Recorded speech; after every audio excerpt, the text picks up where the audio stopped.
Hi, I'm Carlina. My parents called my wedding cheap because it was in our backyard. They said it was embarrassing for them, so they didn't come. Not even a call on the day. But here's what they didn't know. I filmed it. And 2 weeks later, the world saw what they didn't bother to show up for. They said it was just a potluck. But why did it go viral? Why did strangers cry, watching what my own mother called a shame? And what happened after? That's where it really begins. Do you want to know how far a family will go to erase you if you don't perform their version of love? Because mine didn't just stay home. They rewrote the story, without me. It started with a phone call. I was sitting on the back steps, mug of lukewarm tea cupped in both hands, watching the last bit of sun settle into the tree line. The porch light hadn't flicked on yet, but I didn't mind the dim. There was something comforting about the in-between hour, before the dark fully arrived, but long after the day had let go. My phone buzzed against my thigh. Mom. I hesitated. That alone says everything. When I answered, her voice was sharp, clipped, like she'd already made up her mind before I picked up. A backyard? She said. Really, Carlina? That's not a wedding. That's for poor people. She didn't wait for me to respond. She didn't ask who I was marrying. She didn't ask how I was. Click. It took me a full minute to realize she'd ended the call. I just sat there, phone in hand, the edges digging into my fingers. Tea forgotten. No argument. No concern. Not even an ounce of curiosity. She heard backyard, and that was enough for her to dismiss the whole thing, me included. The wind picked up and rustled the leaves of the old maple that towers over the yard. I looked out at the open space, already picturing the string lights I'd been collecting from thrift stores, the chairs borrowed from neighbors, the wildflower beds I planned to replant with Reuben next weekend. She didn't see any of that. She didn't want to.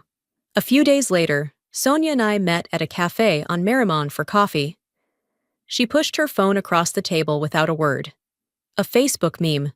One of those passive-aggressive jokes you recognize instantly even if they come from a faceless profile. It was a picture of a homemade wedding invitation. Craft paper, pressed lavender, twine bow, hand-lettered names. My invitation. The caption read, "When a homeschool project thinks it's a real wedding."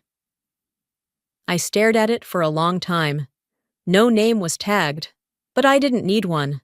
My mom had made a fake profile years ago to keep an eye on people, as she put it. She used it to post comments she didn't want traced back to her.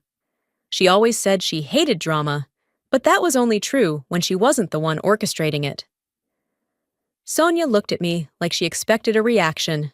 I didn't give her one. I just nodded, finished my coffee, and deleted the app on the spot. That evening, back at home, Reuben handed me a bowl of soup and asked how my day had been. I hesitated before telling him about the call, about the meme. He didn't ask what I was going to do. He didn't tell me to ignore her, or to forgive her, or to confront her. He just let the silence settle and said softly, "She didn't even ask who you're marrying?" I shook my head. "Then she's not objecting to your choices," he said. "She's mourning her lost spotlight." I let out a breath I hadn't realized I was holding. The comment wasn't meant to hurt, but it hit something tender. Because he was right. It wasn't about me getting married. It was about her not being center stage.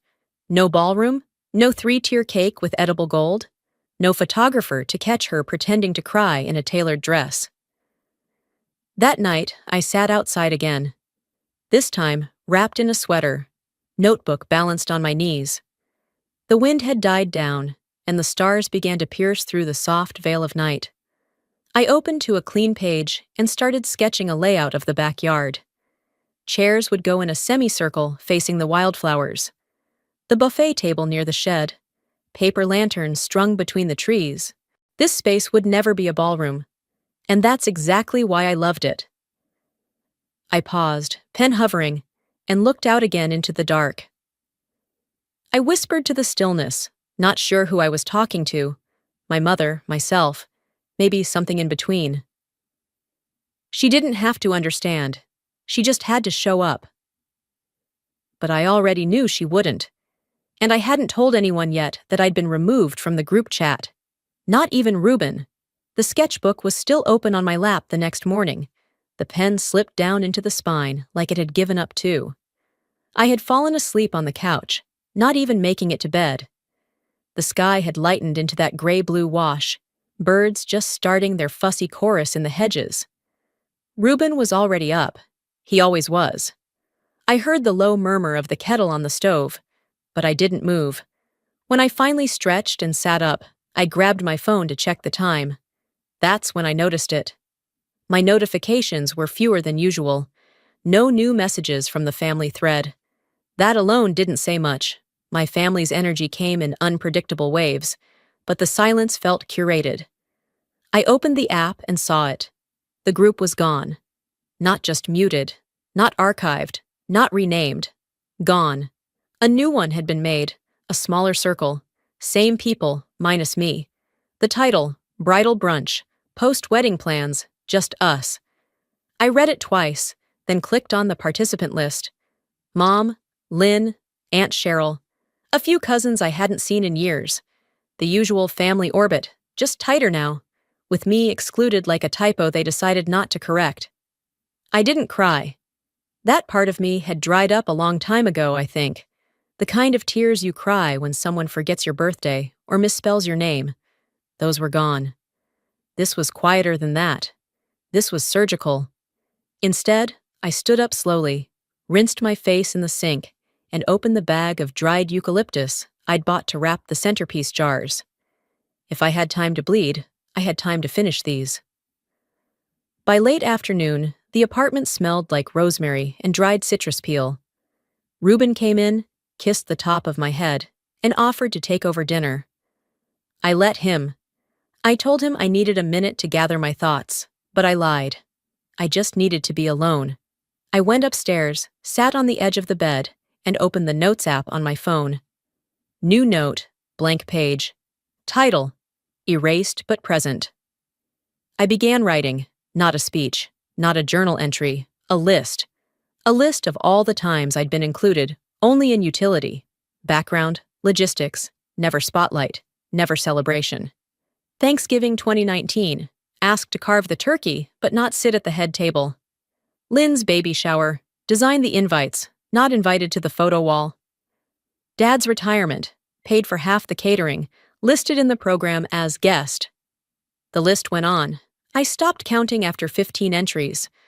I stared at it and thought, when someone disappears enough times, you stop asking why. You start rehearsing how to explain it without sounding bitter. Later that evening, I was folding linens when my phone rang again. The screen lit up with Lynn's name. My stomach clenched, but I answered. "Hey," she said, like she was calling from a drive-thru. "Mom's worried about you." I stayed silent. "She says you're pulling back from the family, that you're sabotaging your own wedding because you're afraid of being seen." I could hear a faint car blinker in the background. I imagined her sitting at a stoplight, casually diagnosing me with a personality defect in between errands. "She said that?" I asked finally. "Yeah, but I told her that's not fair," Lynn added quickly. "You've always been more private, not like me." I put her on speaker, laid the phone down on the nightstand, and let her words fill the room like a commercial I couldn't skip. She went on, something about how she wanted to help, how she hated seeing the family divided, how maybe I was just overwhelmed. When she finally stopped talking, I said 2 words. "Thanks, Lynn." Then I ended the call. There was nothing else to say. I didn't need an apology she'd never offer. I didn't need to explain myself again to people who'd already written the script for who I was supposed to be. After cleaning up downstairs, I returned to the living room, where my sketchbook still lay on the table. The pages smelled faintly of citrus and graphite. I flipped past my original diagram and turned to a fresh sheet. This time, I didn't sketch lighting. I drew chairs. 25 of them. Each one different. Folding metal, wood with chipped arms, 2 small benches I borrowed from neighbors. Every line was deliberate, and next to each chair, I began writing names. Sonia? Ruben. Aunt Lorraine. My friend from work who cried with me in the break room last year. People who showed up, who stayed, who didn't ask for spotlight or proof. There was one chair I left empty, not by mistake, just to remind myself that not every absence is a tragedy. Some are just space reclaimed. I left the sketchbook open that night, didn't bother closing it or turning the page. I just stood, stretched my back, and walked slowly to the kitchen. There were still 2 candles burning on the counter, one eucalyptus, one something Reuben picked out that smelled like cedar and honey. I let them flicker a while longer, poured a glass of water, and leaned against the sink, staring through the window into the night. My eyes drifted back to the page in my head, the chair I'd left unnamed, and that's when I remembered the other chair. Not mine, not really, but the one they assigned me years ago, the last time our family gathered around a wedding. Lynn's wedding, 5 years ago. It was held in Raleigh at a venue so polished it looked like a showroom, the kind of place where even the curtains cost more than my monthly rent. I had been involved from the beginning, not as a guest, but as help. Quiet, reliable, always reachable. I managed the schedule, handled the caterer's last-minute crisis, made sure the DJ didn't play the wrong version of the father-daughter song. My clipboard never left my side. When I asked if I could be included in the bridal portraits, Mom blinked and said, "Oh, honey, you're not part of the party, you're logistics." That word, logistics, followed me all night. I wore black flats because I knew I'd be running. I wore a dress shirt instead of something satin because I knew no one would be waiting to photograph me anyway. I was the one who stood behind the florist during setup, checking things off the master checklist while everyone else popped champagne in silk robes.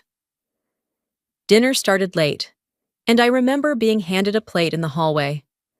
I looked at the name cards scattered across elegant tables draped in gold-threaded linen. I wasn't on any of them. I found a seat at the far corner. My place card said, Table 9, Kids and Overflow. Someone had scribbled Carlina in pen below it, like an afterthought. I didn't leave, I didn't protest. I smiled at the children, passed rolls, and helped the venue staff reset the salad course when one of the trays spilled near the entrance. At one point during the night, Linda pulled me aside. She adjusted her necklace and said, "You're doing amazing, sweetheart. Everyone keeps saying how seamless everything feels. You're a natural. Not everyone's meant for the spotlight, you know. Some people are just really good at support." She meant it as a compliment. I accepted it like a contract. A few months later, someone tagged me in a photo from the wedding. I hadn't even realized they'd taken my picture. In it, I was crouched by the cake table, wiping down spilled champagne with paper towels. I was mid-laugh, probably something the bartender had said as he stepped around me. The caption read, "Shout out to the catering crew. Y'all were amazing." I wasn't on the catering team. No one corrected the tag. No one in my family even commented, not, "Oops, that's Carlina," not, "She organized the whole thing." Nothing. I didn't untag myself. I didn't delete it. I let it stay. A little square box of proof that I existed exactly how they liked me. Quiet, helpful, not quite belonging. I sat back down on the couch with my laptop, opened my photo folders, and scrolled through the album from that day. Dozens of pictures. Lynn's train flowing down the stairs, the father-daughter dance, the bouquet toss. None of them included me. I deleted the whole folder, all but one image, the one where I'm crouched on the floor in my flats, hands full of napkins. I saved it in a new album titled Receipts. Then I opened a blank document and typed the title, What They Don't Remember. Not because I planned to send it, not because I wanted revenge, but because memory, when controlled by the wrong hands, becomes a weapon, and I wasn't going to let them write the next chapter without at least one record of how it actually happened. I stared at the title on the blank document, What They Don't Remember, for a long time before typing anything else. Just letting the cursor blink against the white screen. My fingers hovered, not out of hesitation, but calculation. I wasn't sure what would land on that page yet, but I knew this. It wouldn't be a rant. It would be evidence. Because if there's one thing I've learned about the people who hurt you in plain sight, it's that they'll rewrite the details before you even have time to react. I closed the document for now and stood from the couch. The sun had dipped low, casting long shadows through the kitchen window. I walked over to the table and began sorting through a small stack of papers I'd left there days ago. What started as a casual effort to organize wedding expenses turned into something uglier the deeper I went. My browser was still open to the loan pre-approval site. I needed financial clarity before we confirmed the final guest count. That's when I saw it. An old PayPal transfer I didn't remember authorizing. Then another, and another. Florist, event planner, photographer. Every one of them tied to Lynn's wedding, and everyone paid from my account. I blinked hard, then opened my email to cross-reference the receipts. All the confirmation emails had been forwarded to Linda. The few partial refunds, deposits canceled due to a vendor change, had gone to her as well. She hadn't just used me. She'd used my money, my credit, my silence. I started printing, not out of impulse, out of necessity. Each sheet that slid from the printer felt like peeling back another layer of polite fiction. The version of me they were happy to maintain, generous, quiet, agreeable, was beginning to feel like a costume someone else had sewn onto me. One they didn't want me to outgrow. Just as the last page landed in the tray, my phone buzzed with a reminder I'd set months ago. Call the bank. Ask about the overdraft from last year. I hadn't thought about it since I covered the charge without question. But now, something itched in the back of my mind. I called and waited through the hold music. When the representative picked up, I asked for the record on the failed transaction. There it was. A declined payment to Magnolia Florals, dated the same week Lynn's vendor had changed last minute. The deposit had been returned, and immediately withdrawn again. By Linda. I thanked the rep, ended the call, and stared at the ceiling. The shame that crept up wasn't from being taken advantage of. It was from realizing I'd let it happen, over and over, because it was easier to be the one who cleaned up than the one who caused a scene. That evening, Sonia called. I answered on the second ring. "You okay?" she asked, no preamble. "I've been better," I replied, pinching the bridge of my nose. There was a short pause. Then she said it. "You still planning to do everyone's work for free?" I let out a breath through my nose. More acknowledgement than laughter. I guess not anymore. The next morning, I was scrolling through a local wedding blog over breakfast. Just background noise while I sipped coffee. That's when I saw it. A feature on effortless backyard elegance. The headline showed Lynn's wedding. Her name was in bold. The subhead described her as a visionary bride who handcrafted every detail. The guest welcome table caught my eye. The wood was reclaimed. The lettering on the signs had taken me 4 evenings. The herb bundles? I grew them, hung them, tied them with linen ribbon. The caption underneath read, "Styled entirely by the bride, Lynn's creative fingerprints were everywhere." Reuben walked in just then. He saw my face before I said anything. "What happened?" I turned the screen toward him. "You want me to comment?" he asked, voice flat. "No," I said, still staring at the screen. I want to remember exactly how they rewrite things when it suits them. That night, after he'd gone to bed, I sat in the living room with my laptop. I opened a new folder. Exhibit A, Contributions Never Credited. One by one, I uploaded screenshots, payment confirmations, text threads, pictures of the things I made, before they were renamed as Lynn's. I didn't name the files with anger. I labeled them by truth, not for revenge, for record-keeping. Because even if I never showed them to anyone, I needed to know I wasn't imagining the way they erased me. And it was in that moment, watching the progress bar fill as each file uploaded, that I realized something important. Even then, after all of it, I had still been giving them the benefit of the doubt. I had still believed they just didn't see me. I hadn't realized they chose not to. The next morning came slowly, wrapped in a strange quiet. I woke up to the soft clinking of dishes, Reuben in the kitchen. The smell of cinnamon toast drifted down the hallway, but I didn't move right away. I stayed in bed, staring at the ceiling fan as it turned overhead. The line from Linda's message still echoed in my mind. Is this the wedding I wasn't invited to? It wasn't a question. It was a setup, a trap wrapped in feigned innocence. And I wasn't stepping into it. When I finally got up and wandered out, Reuben handed me a mug and said nothing. We had that kind of rhythm. He knew when I didn't need advice. I needed space. We stood in the kitchen for a while, sipping coffee, just breathing. By late afternoon, the yard had transformed. The folding chairs were arranged, everyone tied with a strip of faded linen or ribbon someone had donated. The long wooden table we'd sanded down together gleamed under the shade. Wildflowers in glass jars dotted every surface. It looked like a postcard, but better, because every piece had a fingerprint, a hand behind it. I walked around the setup, checking the final details. 25 seats.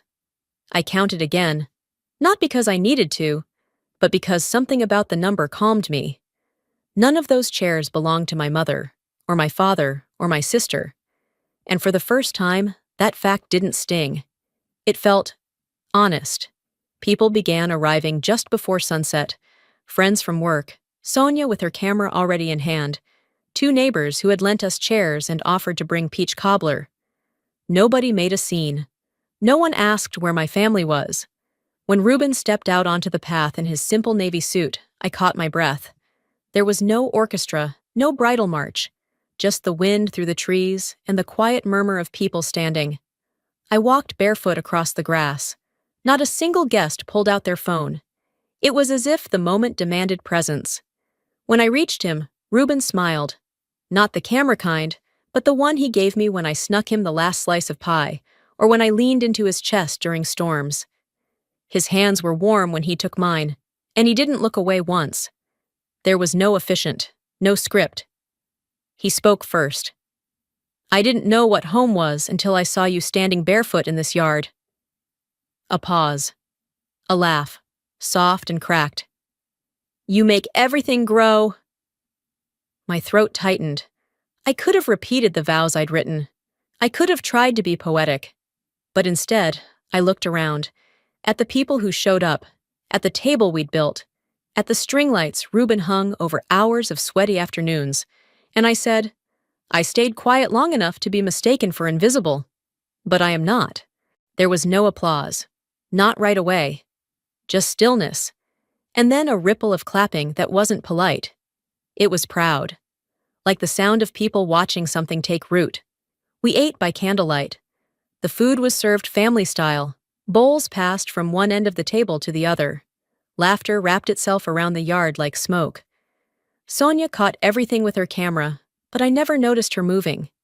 It was as if she'd turned herself into part of the setting.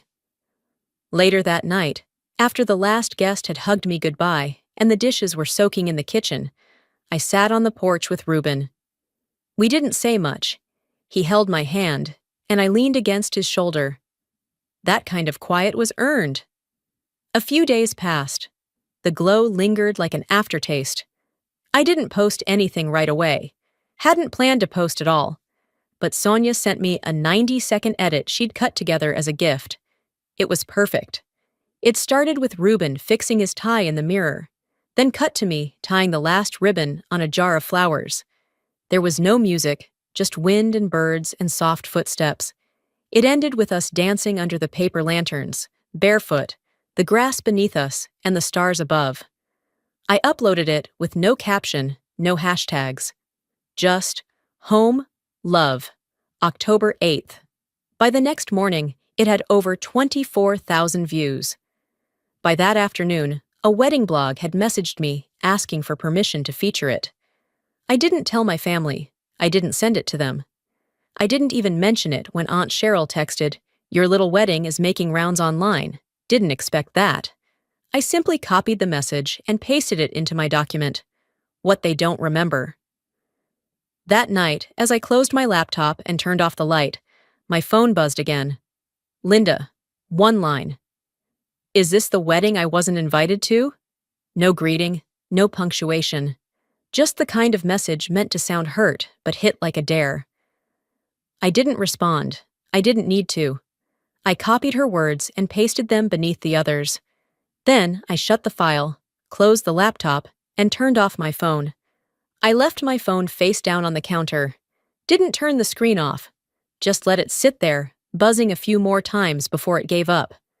By the time Ruben came home, the house smelled like lemon oil and something slightly burnt. I'd forgotten about the tea I was steeping until the water had evaporated and the bag crisped against the bottom of the pot. He raised an eyebrow when he walked in, looked at the blackened kettle, and said, "Rough day?" I nodded, and that was all the answer he needed. That night, after dinner and dishes, and Ruben asleep on the couch, with a throw blanket half slipping off his shoulders, I checked my email one last time. Nothing from family, but a forwarded voicemail appeared from Lorraine. No subject, just a winking emoji and the audio file. I put in my headphones and hit play. It was a recording of Linda talking to someone, probably a distant cousin or one of those holiday-only acquaintances who circle back when something makes noise online. "Well, she never made it clear it was going to be that kind of event," my mother's voice said, brittle and rushed. "You know, with cameras and all that. I thought it was a backyard potluck or something." Then a pause. "I just didn't think it was worth making a fuss over." The audio ended there. Just 22 seconds. Lorraine had attached one sentence beneath the file. "She's spinning stories again." I didn't reply. I saved it in the folder. Gave it a new label, Deflect, Audio. The next morning, while eating toast over the sink, I finally responded to one of Lorraine's texts. "Why didn't you come?" I asked, short and direct. Her answer came an hour later. "I was going to. I packed a dress and everything, but your mom told me not to. Said it would only confuse things and that you didn't want outsiders there. I didn't want to overstep." My fingers tightened around the phone. For months, I'd assumed some people just hadn't cared enough to show. But Linda hadn't trusted anyone who might challenge her version of events. She'd kept the circle tight on purpose. She didn't want witnesses. I didn't respond. I copied the message, pasted it into the document, and added a new heading above it. Managed absence. Later that week, I met Sonia at the coffee shop we always used for catch-ups. She brought her laptop and a flash drive. "I've got extra footage from the wedding," she said casually, sipping her drink. "There's a few wide shots of the chairs, a couple moments when you were adjusting someone's tie, wiping something off Ruben's cheek. Totally beautiful. But also, you can see who wasn't there. You want me to put something together? A follow-up?" I paused, thought about it, and then shook my head. "No. Let them think the damage is cosmetic. That's what they always cared about anyway." She smiled, not surprised. "You sure?" "Yeah. I'm not trying to prove anything. I just want the noise to stop."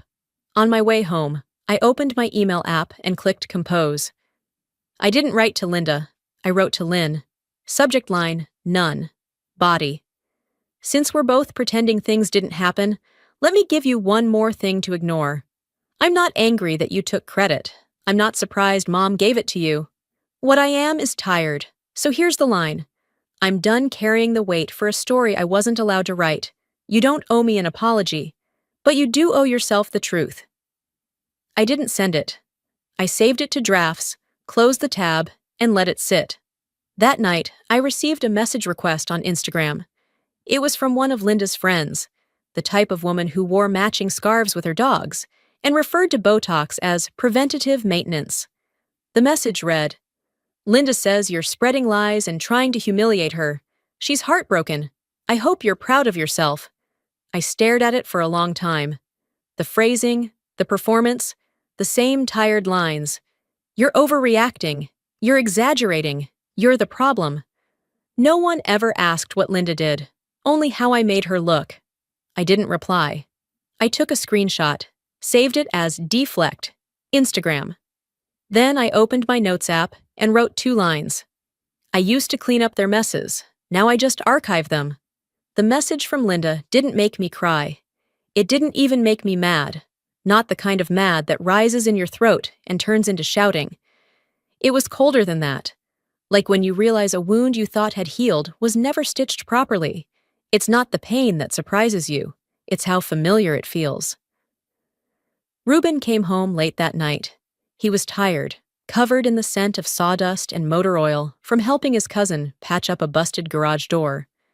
I told him dinner was in the fridge and poured him a glass of water. We didn't talk about my mother. We didn't have to. Silence had started doing all the talking for us. After he went to shower, I sat at the kitchen table, flipping through the manila envelope that held my wedding receipts. The ones I hadn't uploaded yet. Sorting them was supposed to be part of a loan application, but now it felt more like lining up exhibits in a courtroom. I didn't even notice Reuben standing behind me until he asked, "Didn't your mom promise 10 grand for the wedding?" His tone was careful, not accusing, just curious. "She did," I said, still staring at a receipt for the cake that never arrived. He waited. I looked up. She sent it to Lynn instead, for her image recovery event. He blinked. "I'm sorry, her what?" I shrugged.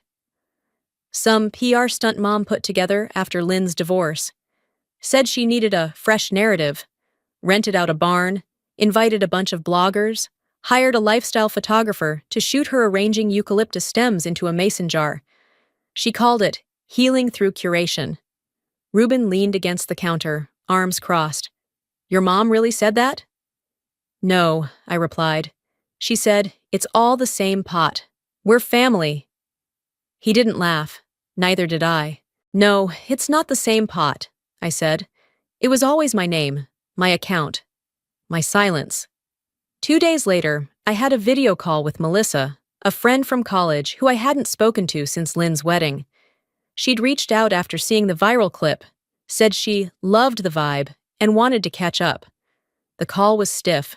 Melissa talked about her kids, her job, her Pilates certification. I nodded along, pretending to care. Then, just as we were about to wrap, she said it. "I always meant to ask, and I hope this isn't offensive, but are you adopted?" I blinked, letting the question hang in the air for a moment too long. "No," I said, smiling without humor. "But thanks for confirming it still looks that way." Her cheeks flushed. "Oh, I didn't mean—" I ended the call, didn't say goodbye, didn't wait for an apology.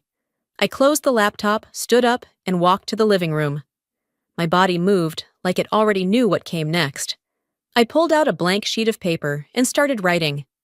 It wasn't poetic. It wasn't emotional. It was a letter to Linda. "You don't need to ask why I've pulled away. You already made that choice for me. You funded a show for Lynn. You robbed a vow from me. You chose the version of me that stayed quiet. The one that made things easy, that version is gone." I didn't send it, but I printed it, folded it neatly, and taped it behind the family photo that still hung near the front door. The one from Lynn's engagement party, where I was half cut from the frame. I left it there like a will, something to be found when the house was emptied and the dust settled. That evening, just after dinner, another message came through. This time, not from Linda's entourage, from Linda herself. "I'm tired of being the villain in your narrative. You've always been so ungrateful." I read it once. Then again. The punctuation, the tone, the way she made herself the victim in a story she wrote. I didn't reply. I didn't even roll my eyes. I simply took a screenshot, saved it to the folder I'd renamed Exhibit B. Then I closed the app and whispered to myself, she wanted the spotlight. I was about to give it to her, just not the way she imagined. I didn't sleep that night, not because I was upset, not even because of Linda's message, but because I was calm, too calm, and that calm carried weight. The kind that comes after you've made a decision and there's nothing left to argue. By morning, I had gathered everything: printed records, login timestamps, bank statements, screenshots, PDF attachments. There was no rage in my movements, no tremor in my hands, only precision. I slid each document into a labeled folder, clipped it shut, and placed it inside a canvas tote bag. Later that afternoon, I sat across from a paralegal at a modest law office in downtown Asheville. She had gray hair pulled back into a ponytail and wore glasses with chewed plastic frames. The kind of woman who had seen 1,000 cases like mine, but didn't act like it was routine. I laid out the stack in front of her. One by one, she examined them, marked up receipts, email confirmations, the credit card application using my name, my address, but Linda's phone number. "I didn't open this," I said plainly. She nodded, flipping the page. "This wasn't just identity misuse," she said, pushing the folder slightly back toward me. "This was deliberate, patterned. You understand this isn't just fraud, it's premeditated abuse." There was a part of me that wanted to ask, is that even a thing? Can you call it that when it's your own mother? But I didn't. Because I already knew the answer. I filed the case through small claims, not because I needed a courtroom or applause, but because some things should be documented where people can't twist them later. The hearing took place on a rainy Thursday. Linda arrived alone, dressed in a light blue suit like she was attending a fundraiser. She had pearls around her neck and carried a white envelope clutched in both hands, as if to appear composed and cooperative. She didn't meet my eyes. I didn't offer hers a place to land. The judge listened carefully, methodical and bored, like this was no different than two neighbors fighting over a fence line. But when he ruled, he was firm. The respondent is liable for full restitution and associated costs. Evidence shows intentional use of a family member's financial identity for non-essential luxury expenses. Linda looked at me then, her expression tight, voice hushed but sharp. "You didn't have to make this public." I blinked, then said, just loud enough for her to hear, "Neither did you, but you did anyway." I walked out of the courtroom before she could respond. No backward glance, no need for a final word. Some silences are loud enough. A few days passed before I got a text from Vernon, my sister's ex-husband. He asked if we could meet for coffee, said there was something I needed to see. I hesitated, then agreed. We chose a quiet cafe near the river, a place where people didn't linger and no one would recognize us. He was already seated when I arrived. He looked older than I remembered, more tired, but lighter somehow. "I knew something was off," he said after the small talk faded. "Back then, when Linda insisted we change the gift registry behind your back." He reached into his coat pocket and pulled out a folded letter. "I wrote this a while ago, never sent it, but I figured, maybe you'd want it now." I opened it. It was a notarized statement.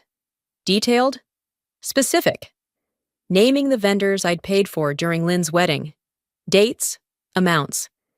His own confirmation that Linda had instructed the billing to be rerouted, while publicly claiming Lynn had funded the event solo. I didn't say anything at first. "I don't need it for court," I said finally, folding it again with care. "But I'm going to frame it." Vernon nodded. "Do it. You earned it." Back home, I placed the letter on the table, right beside the court documents. I didn't rush to frame it. Just seeing it there, solid, indisputable, felt like a door had closed without slamming.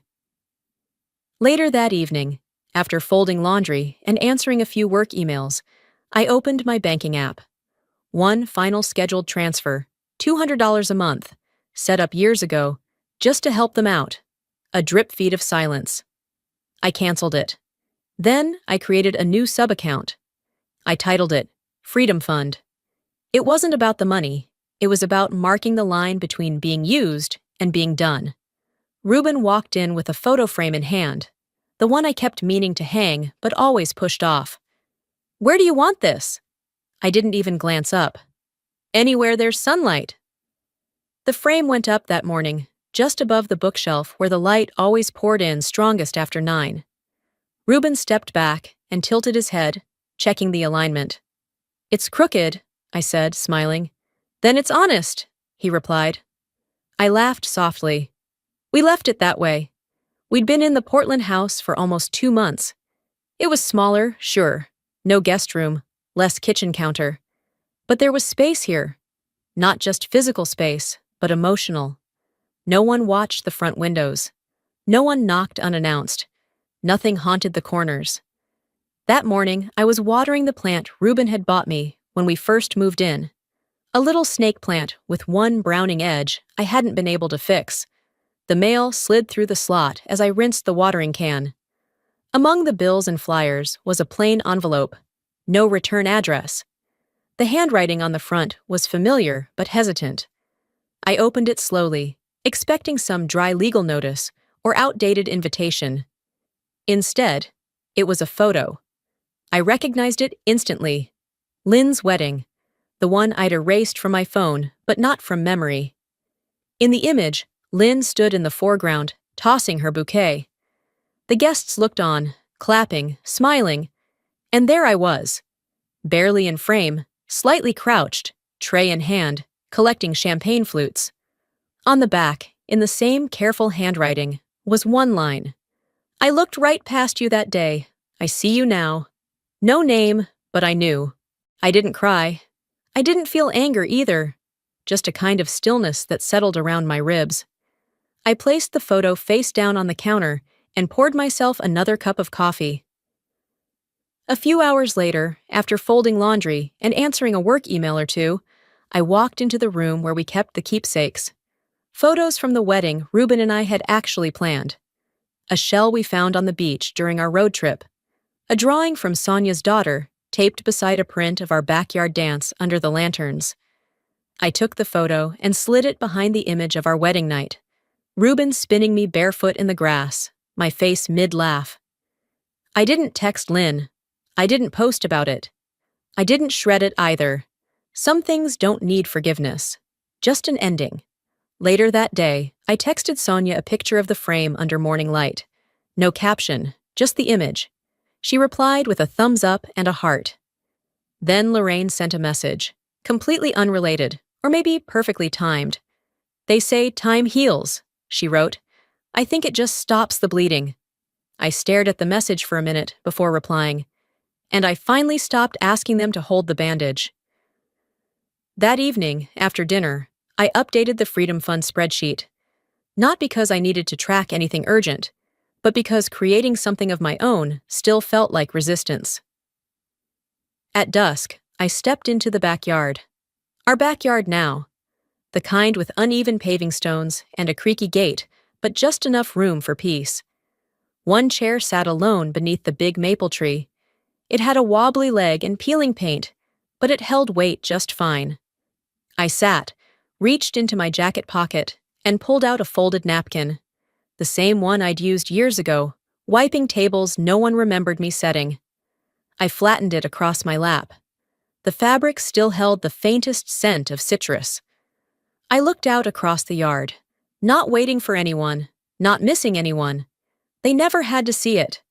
I just needed to know I wasn't invisible to myself. Before I close this chapter, let me say one last thing. Just between us. There's a point in life when you realize that being the one who always keeps the peace often means you're the one paying the price. And when that realization hits, it's not rage that follows. It's clarity. Quiet, steady, necessary clarity. I spent years trying to be small enough to fit into other people's comfort zones, until I understood that disappearing doesn't earn love. It earns silence. And that's not a fair trade. If this story meant something to you, if it reminded you of a time when you were erased, overlooked, or made to feel like your voice didn't belong, I hope you know now that your truth is not too loud. You are not too much. And sometimes, the greatest act of love is choosing yourself. Now I want to hear from you. Have you ever had to walk away from a version of family that only worked when you stayed silent? Have you ever had to reclaim your own name, your own story? Tell me in the comments below. If this video touched your heart, drop a 1 in the comments, or let me know what city or state you're watching from. And if it didn't quite land with you, that's okay too. Tell me why. Tell me how you would have handled it. We're all learning from each other here. If you'd like to hear more stories like this, stories that dig deeper than headlines and echo something real inside you, go ahead and subscribe to this channel. Don't miss the next one. You never know. The next story might sound a little like yours. Thank you for watching. And if no one has told you lately, You deserve to be heard.